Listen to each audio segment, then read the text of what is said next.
So, first and foremost, he says, the foundation of your learning must be based on Yirat Shamayim. Must be.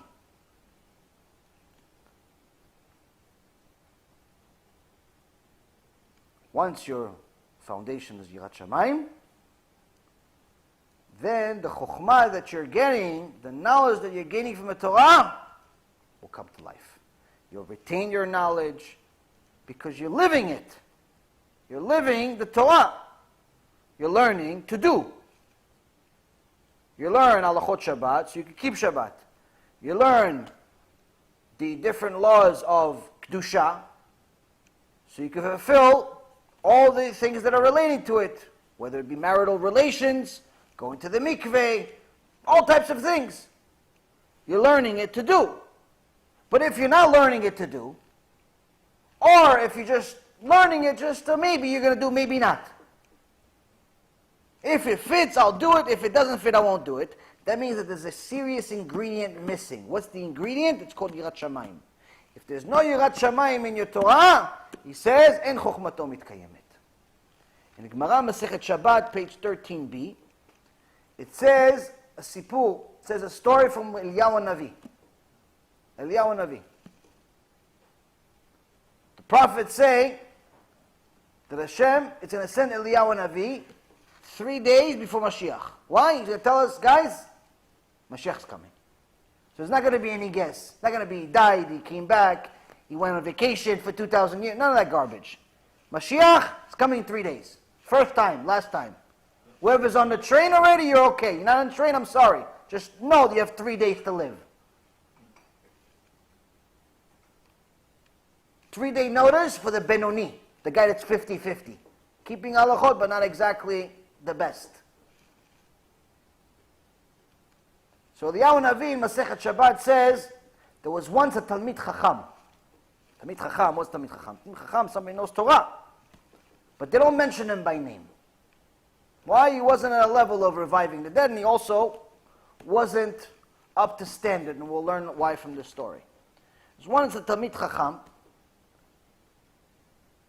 who died young, and his wife would come with the books of Torah that he had to the Bet Midrash. She'd come to the tzaddikim, she's like, look, your Torah says if you fulfill the Torah, you have a long life. How do you explain my husband dying at such a young age? And the Chachamim didn't answer her. Didn't answer her, didn't know what they're going to say. Poor woman, miskena. Husband died, 25, 26 years old. What are you going to tell the lady? Miskena. So the Yaron Navi says, one time I came down, after he became already a malach. He would come.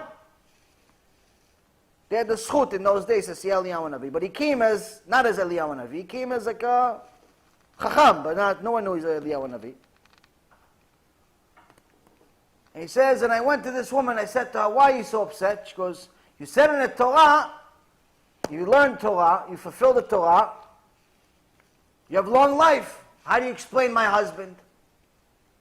So the Yaron Navi says, when you were together at the time of the month when you were nida, what would your husband do? She goes, no, chas v'shalom, my husband wouldn't. Of course he wouldn't touch me. Talmid Chacham. So what would you do? Where would you sleep? Where would he sleep? He goes, no. We just slept in the same bed. We slept in the same bed. And we ate meals together. But we never touched. We never touched. Eliyahu Navi says, Baruch Hashem that he killed him. Baruch Hashem that he killed him. Why Baruch Hashem he killed him? He said he didn't, not allowed to be with your wife when she's nida. He said he didn't do it. You're not allowed to be with your wife when she's nida. She said he didn't do it. He didn't touch me once. We just slept in the same bed. We just ate meals together. Yaron Navi says, Baruch Hashem he killed him. Why? He had no Yirat Shamayim. No Yirat Shamayim where he says, puts himself in front of a test. How does he know he's not going to fail the test? He's sleeping with you in the same bed. How does he know? Why, he's so confident of it, his chokhmah. He's so confident of the halachot that he learned that day. He's not going to fail the test. There's no Yirat Shamayim. Baruch Hashem he killed him. Baruch Hashem he fulfilled the Torah. Why? No Yirat Shamayim, you have no Torah. It's not worth anything.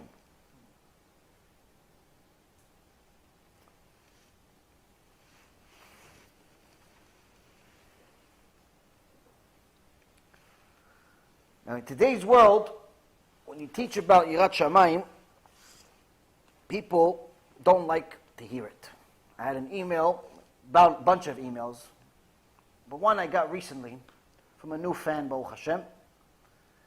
And she says to me, "With the Rav, I saw your story, I saw your shiurim, Baruch Hashem, great, all these wonderful compliments for the Torah. I don't think it has much to do with me." But she says, "I don't understand one thing. You say that we must have Yirat Shamayim in almost every shiur, but we say Shema Yisrael, Hashem Elokeinu Hashem Echad, Ve'ahavta et Hashem Elokecha, and love Hashem, which is a verse in the Torah. After we say Shema Yisrael, we recite a paragraph in the Torah. It says, and you must love Hashem with all your heart, with all your soul, with all your money, and so on. So why is it where you have to? Why do we say we have to love Him if you're saying constantly you have to fear Him? What's the answer? See, you attended more than one shiur. You have to do both. But what's the difference here? Why do I constantly mention Yirat Shamayim, and every single shiur you're going to attend is going to mention Ahavat Hashem? Why? Am I some scary guy with some horns coming out of my head? I like to scare people? Why? Because the Torah, if you look at the ratio of how many times it says Yirat Shamayim versus how many times it says Ahavat Hashem, how many times it says you're commanded to fear Hashem. You have to fear Hashem. It's good you feared Hashem. Now I know you feared me. Versus you must love Hashem. If you look at the ratio, maybe it's 100 to 1, if not more. If not more. Meaning for every time it says love Hashem, minimum times, 100 times Yirat Shamayim. Why? Because to get to Ahavat Hashem, you have to get to the highest level of fear first. You have to understand what it means to love Hashem to even know that you have a chance to even do it bichlal. And that's why Chazal says that in the levels of Yirat Shamayim, the first level, the minimum level that everyone's required to do is fear of Onish. Everyone must fear outright punishment. Minimum level of fear every human being has to have it. If you do not fear punishment, you have no connection to God. The highest level is Yirat HaRomemut, the fear of glory, meaning His majesty is amazing. Look how amazing the world that He created. Look at the relationship we have. I don't want to hurt the relationship I have with Hashem. You fear hurting a relationship. You fear hurting His majesty, His kedusha. You fear that. That's the highest level. Lowest level, fear of punishment. You can't get to the highest level. You can't skip. After you start fearing the highest level, then you can start loving. Start, meaning the highest level of fear is the beginning of love. But when you get to the love, that means you have the original fear and the highest fear. It's not that you just are love and that's it. You have to have all of the levels before it. Meaning there is no such thing as connection to Hashem without outright fearing punishment. There's no such thing. If you do not fear punishment, you believe in a different God. Because this God, the God of Israel, said, I punish. We're not telling you that that's all you should focus on all day because you'll go crazy. But to say that you don't want to fear Hashem, you don't want to fear punishment, that means you don't want to believe in God. You want to believe in something else. You want to believe in, I don't know, Santa Claus or something. So, to give you an understanding of where Yirat Shamayim is in the Torah, what's the significance of it? In Masechet Shabbat, page 31a, it says something very interesting.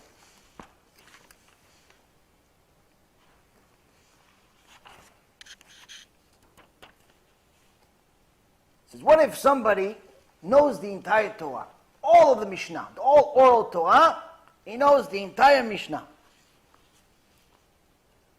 Resh Lakish says,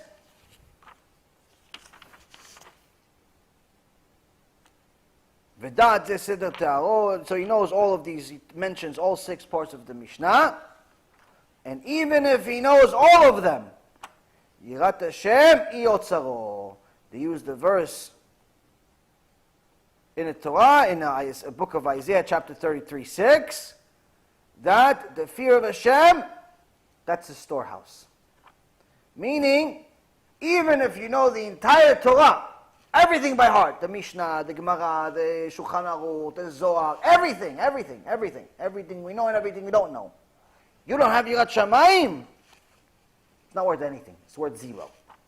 Why is it worth 0? It says, we learn from the book of Isaiah, to store all of this Torah, to fulfill it, to remember it, to make it a part of you, you need a storehouse. What's the storehouse? Yirat Hashem. Book of Isaiah says, fear of God, that's the storehouse. What's the storehouse for what? For the Torah. All the Torah you're going to learn has to be in something. What's it's going to be in? It's going to be in Yirat Shamayim. Foundation of everything has to be Yirat Shamayim. So then it continues. This already tells us, okay, so what if I know all the Gemarot by heart? It's not good enough? No. I know all the Mishnah by heart, not good enough? No. I know the Shulchan Aruch too? No. I know this one? No. Knowledge is nothing. If you have no Yirat Shamayim, you have nothing. So they continue. So what about if he goes to Shamayim? Shamayim.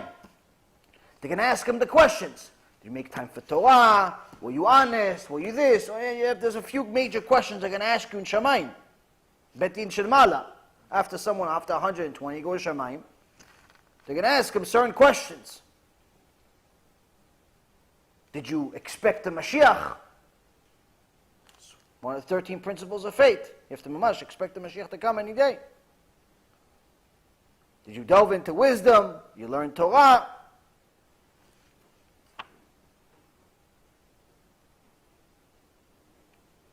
What about your Yirat Shamayim? Do you have Yirat Shamayim? Yirat Shamayim, Yotzaro.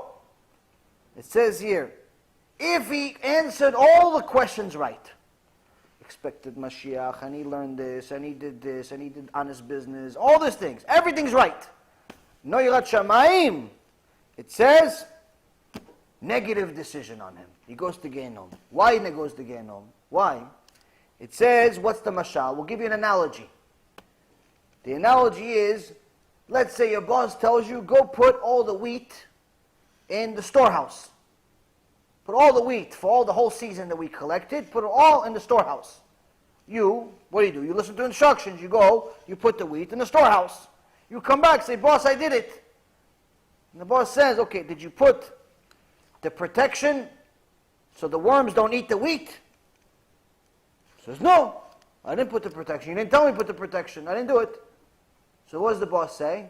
Gemara says, the boss says, it would have been better off if you left the storehouse empty and you didn't put the wheat there than putting it without the protection. It's better you don't learn Torah at all than learn Torah without Yirat Shamayim.